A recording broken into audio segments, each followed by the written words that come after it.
ভয়াবহ বিপর্যয়ের মুখে শেয়ার বাজার, কারণ পুঁজি হারানো ও আস্থাহীনতা। 10 কার্যদিবসে ছেড়ে গেছেন 61,000 বিনিয়োগকারী। সমাধানে নতুন কর্মকৌশলের পরামর্শ। আমদানি রপ্তানির তথ্য বিভ্রাট থেকে বের হতে বাংলাদেশ ব্যাংকের প্রজ্ঞাপন জারি। বৈদেশিক মুদ্রা লেনদেনের তথ্য দিতে হবে 8 কর্মঘণ্টায়।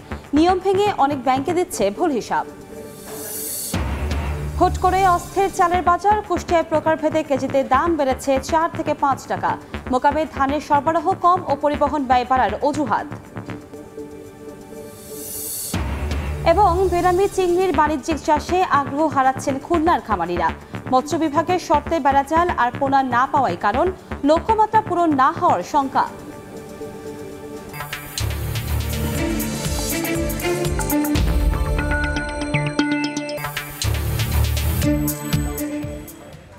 দেখছিলেন শিরোনাম। আমন্ত্রণ জানাচ্ছে দেশ ও দেশের বাইরের অর্থ বাণিজ্যের নানা খবর নিয়ে আমাদের নিয়মিত আয়োজন এ সময় বাণিজ্যে। আপনাদের সঙ্গে আছি আমি কনক আজাদ। চলমান অস্থিরতায় আবারও বড় বিপর্যয়ের মুখে পড়েছে দেশের শেয়ার বাজার। গত 10 কার্যদিবসে পুঁজি হারিয়ে দলে দলে বাজার ছাড়ছেন বিনিয়োগকারীরা। সিডিপিএল এর তথ্য অনুযায়ী এই সংখ্যা 61,250 জন। একই সময় ঢাকার পুঁজিবাজার মূলধন হারিয়েছে 1,27,615 কোটি টাকা। বাজার বাঁচাতে নতুন কর্মকৌশল সাজানোর পরামর্শ সংশ্লিষ্টদের। 1996 সাল থেকে শেয়ার বাজারে যাতায়াত খোরশেদ আলমের। বড় আশা নিয়ে নিজের জমানো 14 লাখ টাকা বিনিয়োগ করেছিলেন তিনি। শুরুর দিকে মাসে 15-20 হাজার টাকা লাভ করতে পারলেও বর্তমানে লাভ তো দূরের কথা, মূলধন কমতে কমতে ঠেকেছে মাত্র 1.5 লাখ টাকায়। এখন মনে করেন নিজে চলতে কষ্ট হয়ে যায়, ছেলে মেয়ে নিয়ে খুব কষ্টে আছি। তো এখন এই বয়সে যাবো কই, কি করবো বলেন? তারপরে এখানে আসি আশার আলো দেখার জন্য।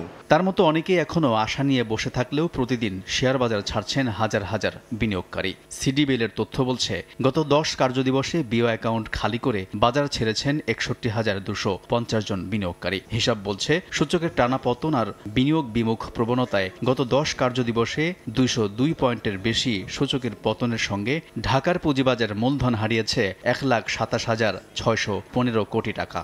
বিনিয়োগকারী ও ব্রোকারেজ হাউসের কর্মকর্তারা বলছেন, চলমান অস্থিরতা পুঁজিবাজারে পুঞ্জীভূত আস্থাহীনতার সমস্যাকে আরও প্রকট করে তুলেছে। ক্লায়েন্টের টাকা কমে যাচ্ছে, ক্লায়েন্ট বিমুখ হয়ে যাচ্ছে মার্কেটের থেকে। কিন্তু আমরা এই ধরনের মার্কেট চাই না। পুঁজিবাজার বিশ্লেষকরা বলছেন, দেশের সামগ্রিক পরিস্থিতির প্রভাব শেয়ার বাজারে, তাই বাজার বাঁচাতে নতুন করে কর্মকৌশল সাজানোর পরামর্শ তাদের।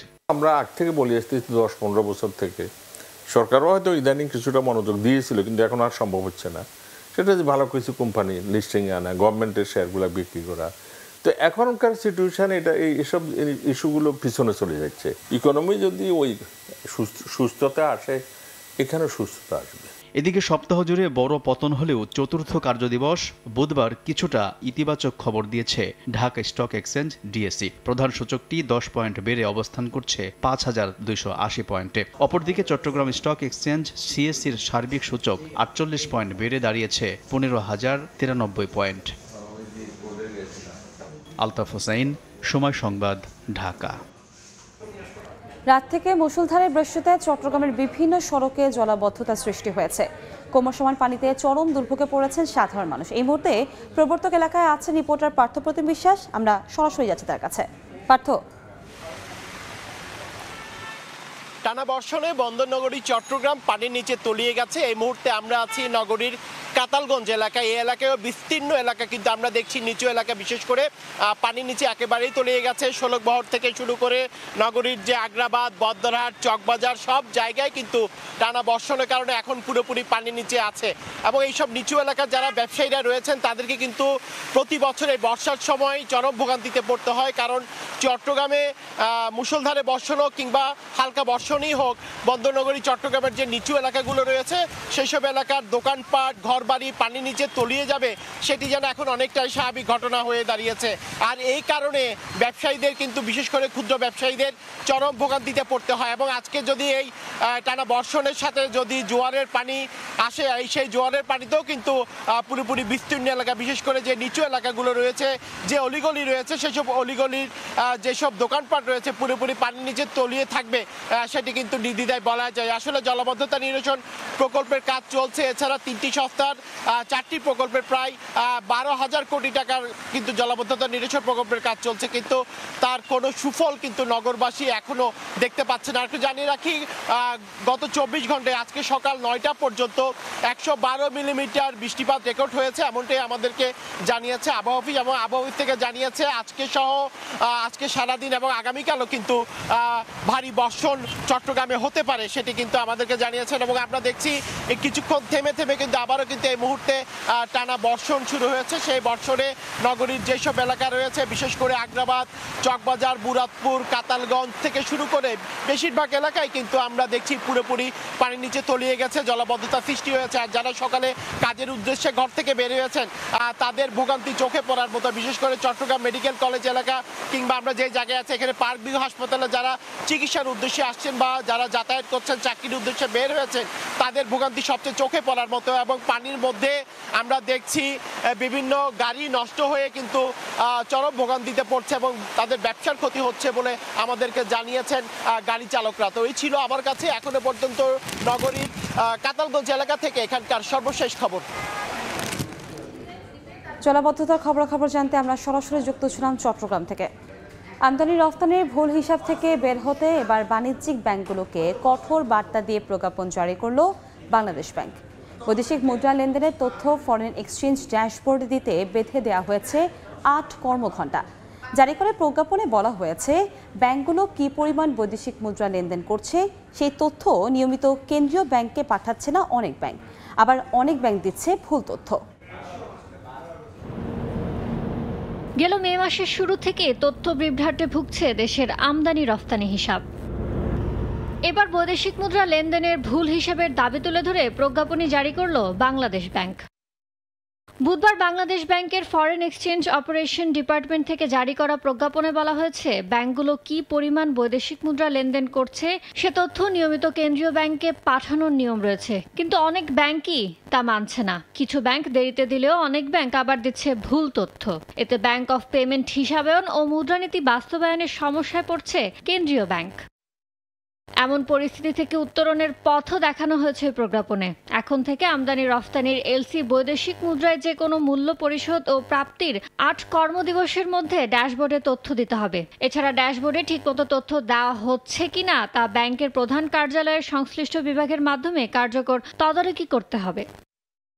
ফরেন এক্সচেঞ্জ ড্যাশবোর্ডে রিপোর্টিংয়ের বিষয়ে আগের জারি করা সব নির্দেশনা যথারীতি বলবৎ থাকবে এবং পরিপালন নিশ্চিত করতে হবে বলেও জানানো হয়েছে ওই প্রজ্ঞাপনে। জানুর শিফাত, সময় সংবাদ, ঢাকা। মোকামে ধানের সরবরাহ কম ও পরিবহন ব্যয় বেড়ে যাওয়ায় সব ধরনের চালের দাম বেড়েছে কেজি প্রতি 4 থেকে 5 টাকা।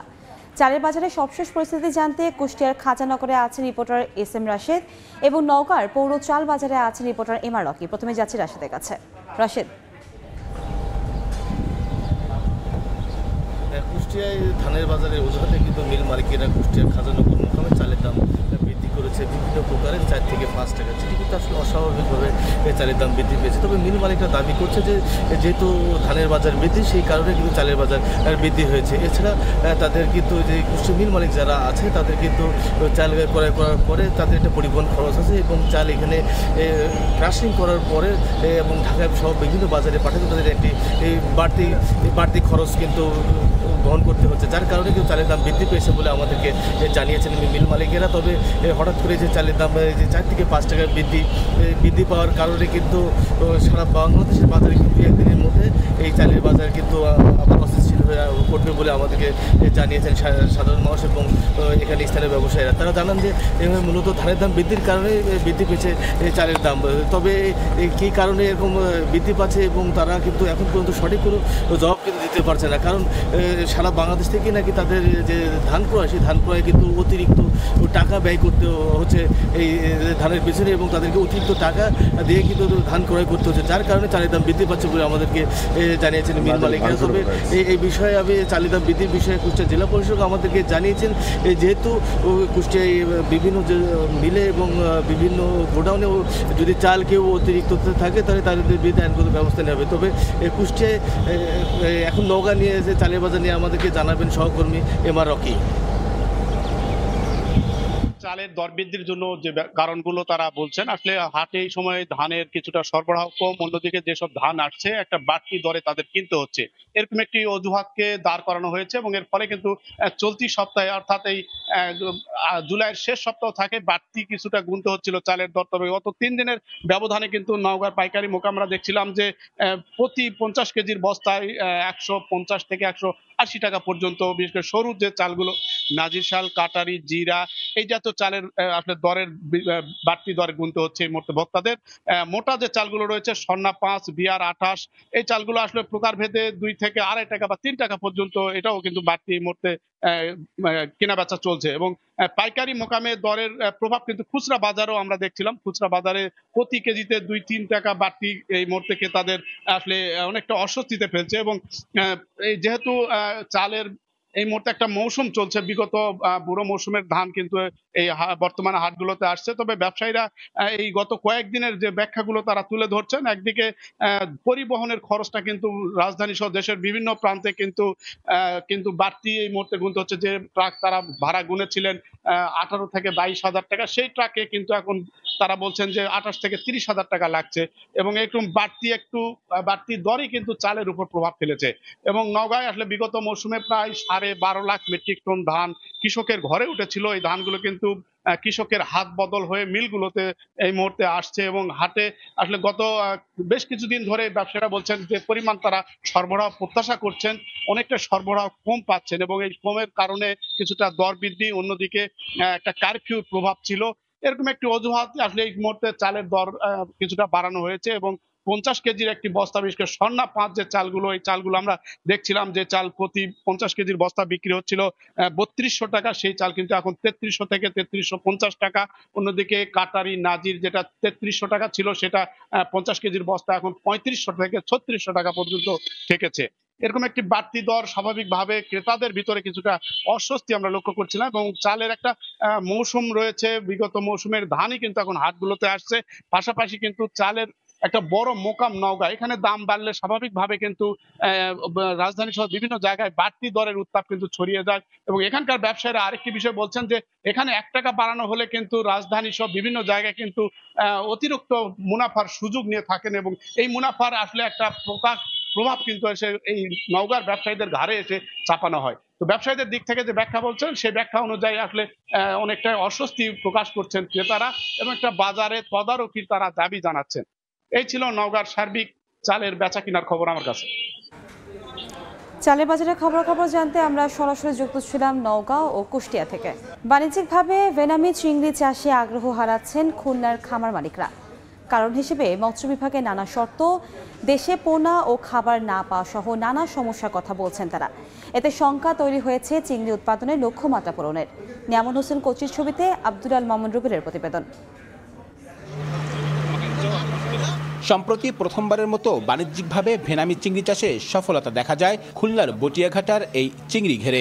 দেশে বাগদা চিংড়ির গড় উৎপাদন হেক্টর প্রতি 8 মেট্রিক টন, অথচ ভেনামিতে উৎপাদন হেক্টর প্রতি 20 মেট্রিক টনেরও বেশি। বাগদায় প্রতি চাষে যেখানে সময় লাগে 6 মাস, সেখানে ভেনামি উৎপাদন হয় মাত্র 3 মাসেই। 2021 ও 2022 সালে দেশে 2 দফা ভেনামি চিংড়ির পরীক্ষামূলক চাষে সফলতার পর চাষিদের দাবির মুখে 2023 সালের জুলাইয়ে বাণিজ্যিকভাবে এই চিংড়ি চাষের অনুমোদন দেয় মৎস্য অধিদপ্তর। তবে প্রথম থেকেই আবেদনে কম আগ্রহ ছিল চাষিদের অভিযোগ, অনুমোদন পেতে নানা শর্ত, দেশে পোনা না পাওয়া ও বড় অঙ্কের টাকা বিনিয়োগে আর্থিক ঝুঁকির কারণে আগ্রহী হচ্ছেন না তারা। অনুমোদন পেল কিন্তু পোনা পেল না, খাবার পেল না, মেডিসিন পেল না, তাহলে তো এটা আগাবে না। যদি কোনো রকম ফল্ট করি তাহলে দেখেন আমাদের লক্ষ লক্ষ টাকা বাড়ি খাবো। এদিকে পোনার সহজলভ্যতার জন্য খুলনা অঞ্চলের একটি প্রতিষ্ঠানকে ভেনামির পোনা উৎপাদনের অনুমতি দেয়া হলেও তারা উৎপাদন শুরু করতে পারেনি। একবার বাজারে নিয়ে আসলে সর্বনিম্ন প্রায় 20 কোটি পোনা আমাকে সেল করতে হবে। বর্তমান মার্কেটে 3 কোটির উপরে চাহিদা নেই। আমাদের 17 কোটি পোনা আমাদের ফেলে দিতে হবে বা লস হবে। তবে ভেনামি চাষে চাষিদের আগ্রহী করতে নানা উদ্যোগ নেওয়া হয়েছে বলে দাবি মৎস্য অধিদপ্তরের। চাষিদেরকে মোটিভেট করছি যে তারা যেন ভেনামি চিংড়িতে আগিয়ে আসে, আর বাদবাকি পোনা উৎপাদনের জন্য আমরা উদ্যোক্তা তৈরি করার জন্য আমরা চেষ্টা করতেছি।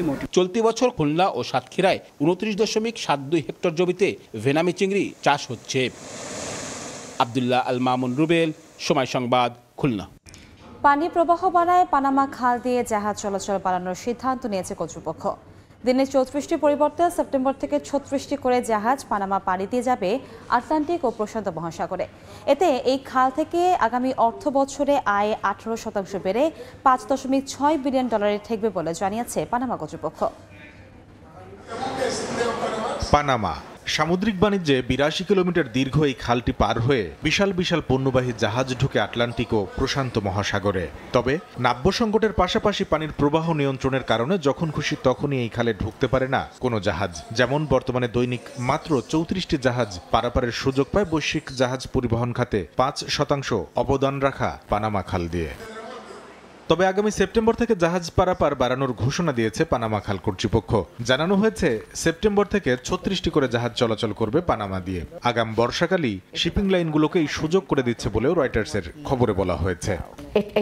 বর্তমানে আমরা প্রতিদিন 34টি করে জাহাজ পারাপার করছি। 5 আগস্ট থেকে এটি 35টি হবে। সেপ্টেম্বর থেকে দিনে 36টি জাহাজ পানামা পাড়ি দিতে পারবে বলে আশা করছি। এমনকি পরের গ্রীষ্মেও স্লট কমাতে হবে না বলে আশাবাদী গেল বছর স্মরণকালের তৃতীয় সর্বোচ্চ শুষ্কতা দেখা পানামা কর্তৃপক্ষ। তাই অক্টোবর থেকে শুরু হওয়া নতুন অর্থ বছরে খালটির রাজস্ব আদায় 18% বেড়ে $5.6 বিলিয়ন ঠেকবে বলেও আশাবাদী তারা।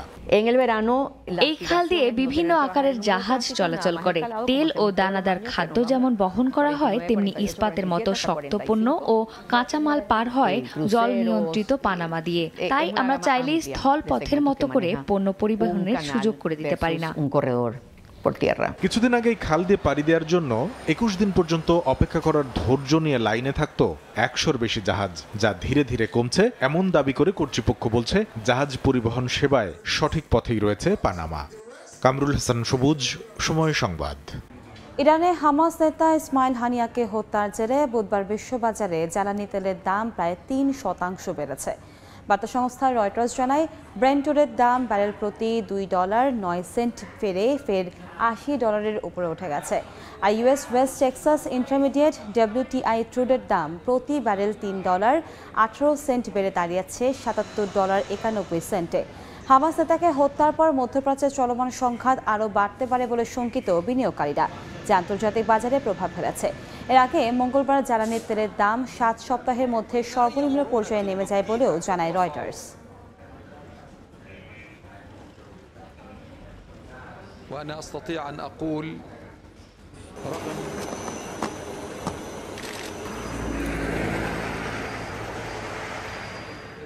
প্রত্যাশা ছাড়িয়েছে ফেসবুক ও ইনস্টাগ্রামের মূল কোম্পানি মেটার আয়। বছরের দ্বিতীয় প্রান্তিকে কোম্পানিটির আয় দাঁড়িয়েছে $39 বিলিয়ন, যা গত বছরের একই সময়ের তুলনায় 22% বেশি। এছাড়া বুধবার মেটা জানায় কোম্পানির মুনাফা দাঁড়িয়েছে $13.5 বিলিয়ন। এমন খবরে কোম্পানির শেয়ার দর প্রায় 8% বেড়ে গেছে। একটি শক্তিশালী প্রান্তিক পার করার কথা জানিয়ে মেটার প্রতিষ্ঠাতা ও সিইও মার্ক জাকারবার্গ বলেন, মেটার এআই বছরের শেষ নাগাদ বিশ্বের সবচেয়ে বেশি ব্যবহৃত এআই অ্যাসিস্ট্যান্ট হওয়ার পথে রয়েছে।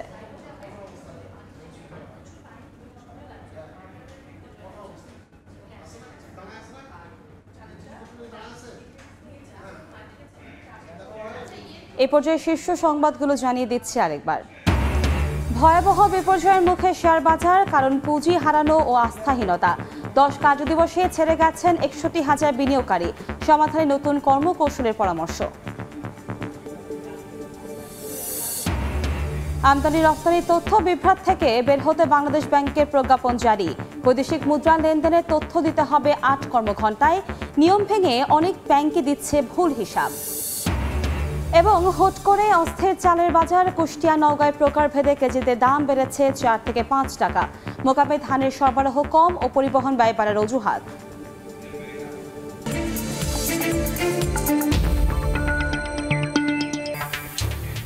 এই ছিল এই সময় বাণিজ্যে। সময় সংবাদের সঙ্গে থাকবেন সহকর্মী মার্জিয়া শ্রেয়া। ধন্যবাদ কনক। সময় সংবাদ নিয়ে ফিরছি কিছুক্ষণ পর, সঙ্গেই থাকুন সময়।